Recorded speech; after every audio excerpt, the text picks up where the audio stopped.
अब देखो इसका सेकंड पार्ट आता है फर्स्ट ऑर्डर रिएक्शन, जो सबसे ज्यादा इंपॉर्टेंट है, यानी जीरो ऑर्डर से ज्यादा इंपॉर्टेंट है first order reaction.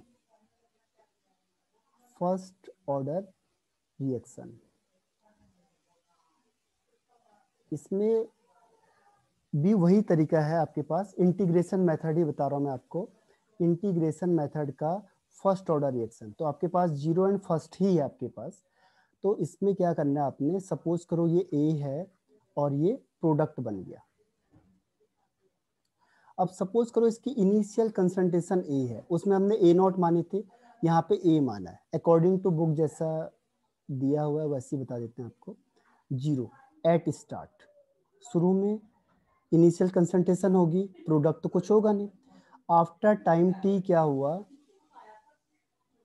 T time में सपोज करो इसकी एक्स क्वांटिटी चेंज हो गई, तो यहाँ पे कितना बचेगा, ए माइनस एक्स। ठीक है, फिर हम वही लगाएंगे law of mass action, law of mass action.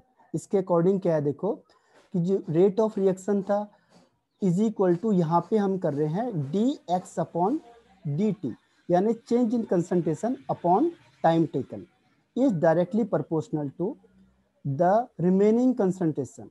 Remaining कितना है यहाँ पे, ए माइनस एक्स, इसकी पावर 1। क्यों 1 है, क्योंकि ये फर्स्ट ऑर्डर है। फर्स्ट ऑर्डर के लिए पावर 1 होगी, अगर सेकंड ऑर्डर होगा तो पावर 2 हो जाएगी, अगर थर्ड ऑर्डर होगा तो पावर 3 हो जाएगी, और कोई चेंज नहीं है इसमें। चाहे वो 5 ऑर्डर होगा तो और यहाँ पे पावर 5 हो जाएगी बस, बाकी सेम करना आपको। तो ये जो पावर है ये ऑर्डर को बताता है आपके, ये फर्स्ट ऑर्डर है तो पावर हमने फर्स्ट लिख दिया। प्रोपोर्शनल साइन हटाएंगे तो एक कांस्टेंट आता है, तो यहाँ पे भी एक कांस्टेंट आएगा, उसे कहेंगे हम के। अब इसको नीचे ले जाओ और डी टी को ऊपर ले आओ, ये नीचे जाएगा और ये डी टी यहाँ से ऊपर आ जाएगा।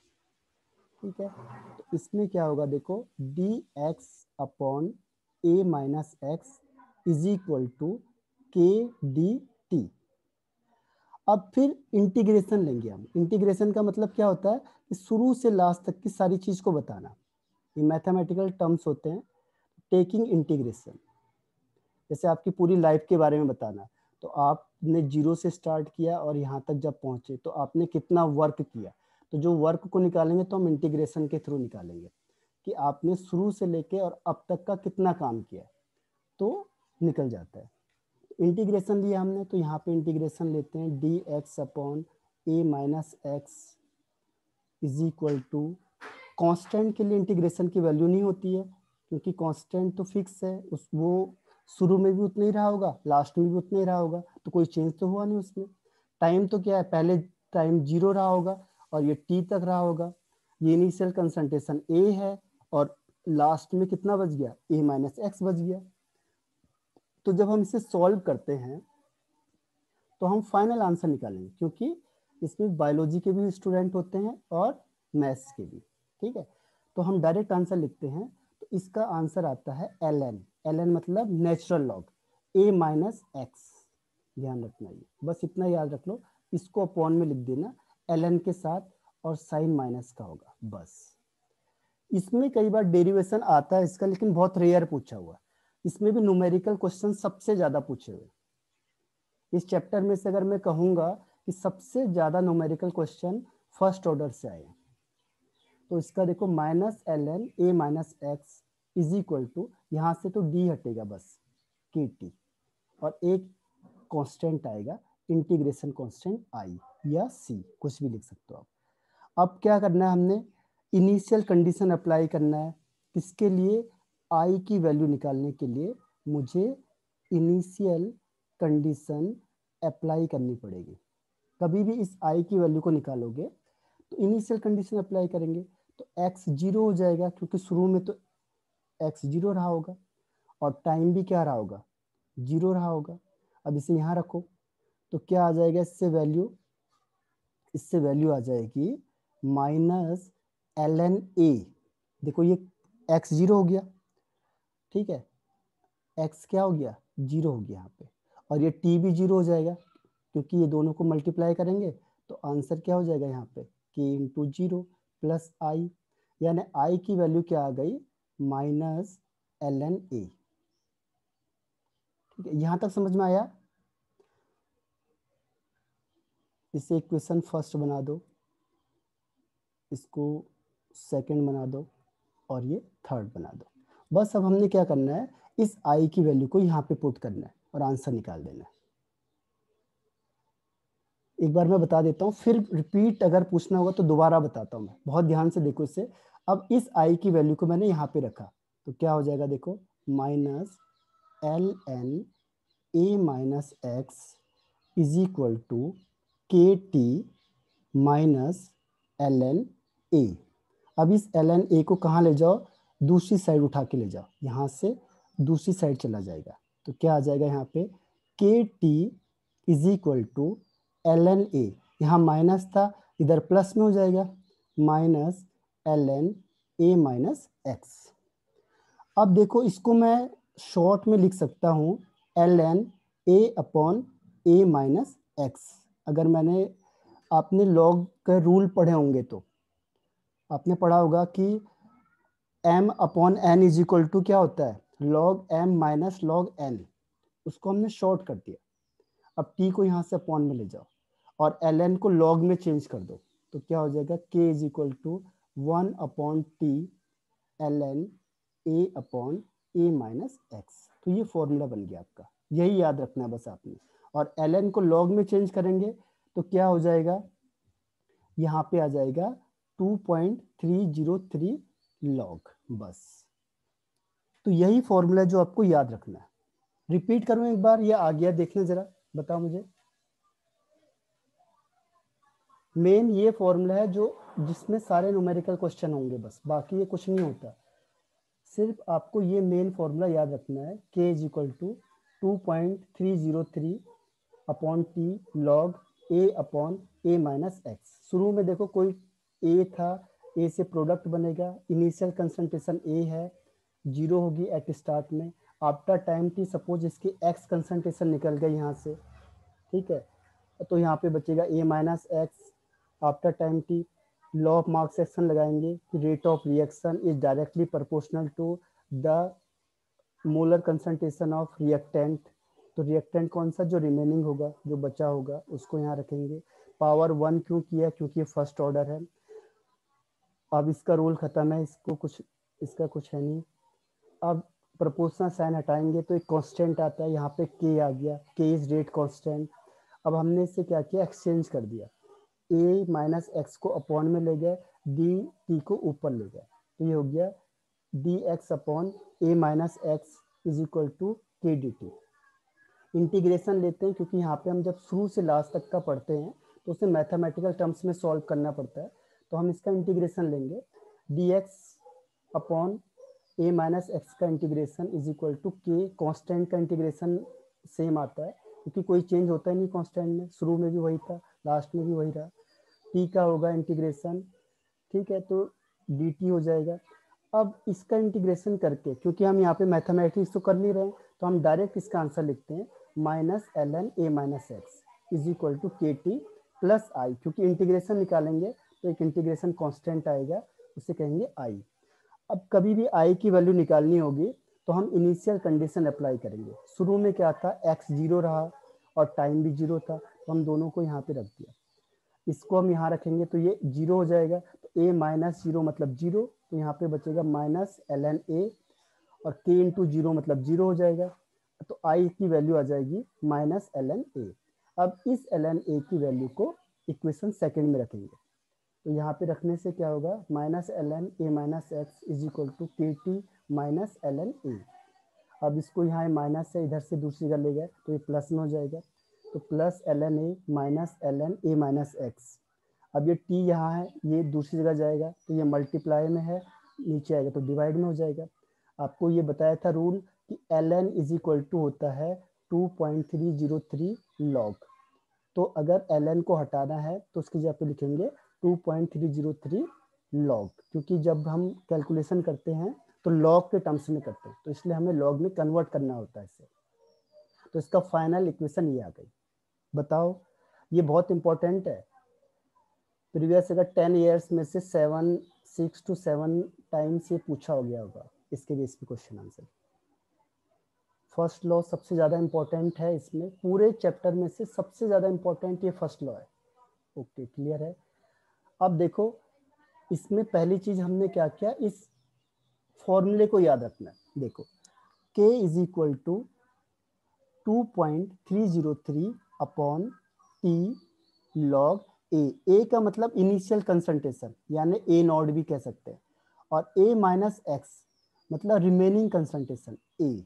ध्यान रखना, ए का मतलब इनिशियल, शुरुआत में कितना था, और ए माइनस एक्स का मतलब रिमेनिंग, बाद में कितना बच गया। तो इसे ए भी लिख सकते हैं आप, किसी बुक में ऐसे लिखा होता है ए नॉट अपॉन ए, एक ही बात है, सिर्फ क्या है रिप्रेजेंटेशन में फर्क है, जो उसका मीनिंग है वो सेम है। किसी में आर नॉट भी लिखा होता है, अपॉन आर लिखा होता है। तो तीन बुक आप ट्राई करोगे तो तीनों में अलग अलग लिखा होगा, किसी में ए लिखा होगा, किसी में आर लिखा होगा, किसी में ये लिखा होगा। तीनों के मीनिंग सेम है, डिफरेंस केवल उसको रिप्रेजेंट करने में। अब देखो, इसके लिए हाफ लाइफ निकालते हैं हम लोग।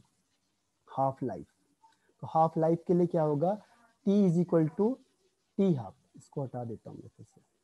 देखो, टी इज इक्वल टू होगा टी हाफ, और ए माइनस एक्स यानी रिमेनिंग कितना होगा, इनिशियल का आधा। अब इसकी वैल्यू को उसमें पुट कर दो, k is equal to 2.303 half life के लिए upon T log a upon a minus x. अब इसको चेंज करो, यहाँ से इधर ले जाओ, k into t half is equal to 2.303 log a upon a minus x की जगह पे क्या हो जाएगा, a बाई 2। अब a से कैंसिल आउट हो गया, ये 2 ऊपर चले जाएगा, तो ये हो जाएगा t half is equal to 2.303 log 2। देखो, ये 2 यहाँ से यहाँ आ गया, तो ये हो गया लॉग 2 अपॉन के। अब आपको पता है कि लॉग 2 की वैल्यू 0.3010 होती है, इसको यहाँ रखेंगे तो ये आंसर आ जाएगा हमारे पास, इसको मल्टीप्लाई करके आएगा 0.693 के।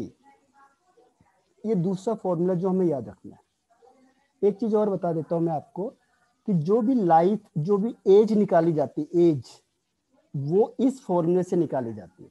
अगर कोई जो साइंटिस्ट होता है वो आपके घर आता है और वो वुड को देखेगा या कुछ सीमेंट वगैरह ये चीज़ों को देखता है, तो देखने के बाद उसकी एज बता देता है कि ये वुड आपके पास 50 साल पुराना रखा हुआ है या 30 साल पुराना रखा हुआ है। वो जो मेथड यूज करता है, वो जो फॉर्मूला यूज करता है, वो फर्स्ट ऑर्डर का होता है। तो ध्यान रखना, कभी भी इसमें एज वाले क्वेश्चन है, एनसीईआरटी में भी पूछे भी जाते हैं कि वुड का एज बताओ। तो जब भी एज वाला कोई भी क्वेश्चन आएगा आपके पास, तो आपको फर्स्ट ऑर्डर ऑफ रिएक्शन को और ये टी हाफ को यूज करना है। उसमें लिखा नहीं होता कि फर्स्ट ऑर्डर यूज करो आप, वो कहेगा कि इसका एज बताओ। तो एज करने के लिए हमें ये दोनों फॉर्मूले यूज करने हैं।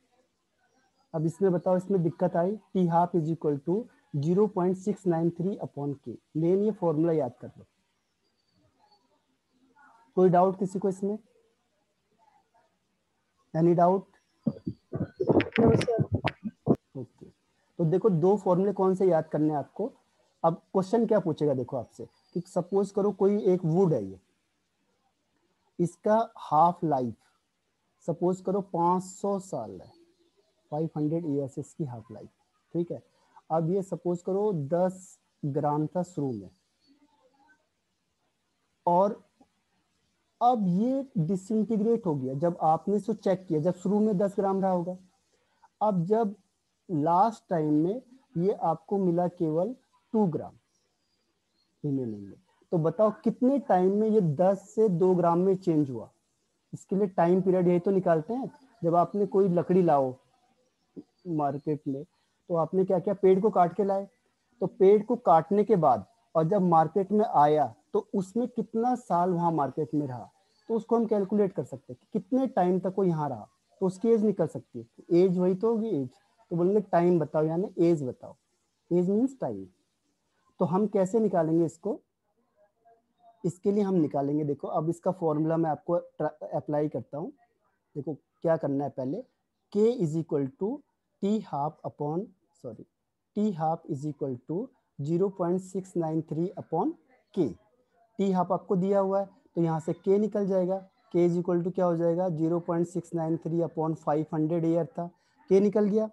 अब हम फर्स्ट ऑर्डर में अप्लाई करेंगे 2.303 अपॉन टी लॉग, शुरू में कितना था 10 ग्राम, बाद में कितना बच गया 2 ग्राम, बस k की वैल्यू क्या है हमारे पास 0.693 अपॉन 500, यहाँ से क्या निकल जाएगा t, और t उसकी क्या हो जाएगी एज हो जाएगी। ये t का मतलब कितना टाइम पीरियड है, तो तभी वो जो इंजीनियर होते हैं वो तुरंत देख के बता देते हैं कि ये चीज इतनी साल पुरानी है। तो वो कैसे पता करेंगे, वो इस तरीके से करते हैं। इसको कहते हैं हम यहाँ पे कार्बन डेटिंग मेथड। क्यों कहते हैं, क्योंकि वो जो परसेंटेज निकालते हैं वो कार्बन की निकालते हैं, क्योंकि कार्बन पहले 100% रहा होगा, फिर उसकी परसेंटेज कितनी कम हुई, उस तरीके से वो देख के तुरंत किसी भी चीज़ को देख के बता सकते हैं वो कि ये इतने साल पुराना है। तो सारी चीज़ क्या है, साइंस से बेस्ड है। जिसने अच्छी तरह से नॉलेज पढ़ा है, चीज़ों को समझा हुआ है, वो क्या कर सकता है, एक अच्छा इंजीनियर या एक अच्छा साइंटिस्ट बन सकता है, या अच्छा पर्सन, क्योंकि ये अप्लाई होती चीज़ें। ठीक है, तो बताओ ये समझ में आया आपको। किसी भी चीज़ का एज का क्वेश्चन आएगा रेडियो एक्टिव डिके में, आपके क्वेश्चन आपके बुक में, तो उसमें हमें यही फॉर्मूला अप्लाई करना है फर्स्ट ऑर्डर का, बस। डन और नॉट। तो एक बार रिपीट कर दीजिए। कौन सा रिपीट करना है, ये न्यूमेरिकल क्वेश्चन या टी हाफ वाला या के? Numerical question. न्यूमेरिकल में देखो वो कहेगा आपसे कि एक सब्सटेंस है जिसकी जो इनिशियल कंसंट्रेशन थी वो आपके पास 100 ग्राम थी, लेकिन कुछ टाइम बाद वो रह गया केवल 10 ग्राम ही रह गया हमारे पास। तो बताओ कि इसकी एज कितनी होगी। और इस ये वुड है, चलो वुड है, पहले मेरे पास वुड था 100 ग्राम, और अब मेरे पास वो खत्म होते होते 10 ग्राम ही बच गया, एज बताओ।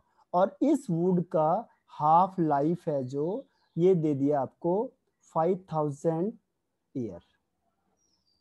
ठीक है, तो हम कैसे निकालेंगे इसकी एज को, कि ये वुड की एज कितनी होगी, क्योंकि शुरू में हमारे पास जितना था अब बाद में खत्म होते हुए इतना बच गया।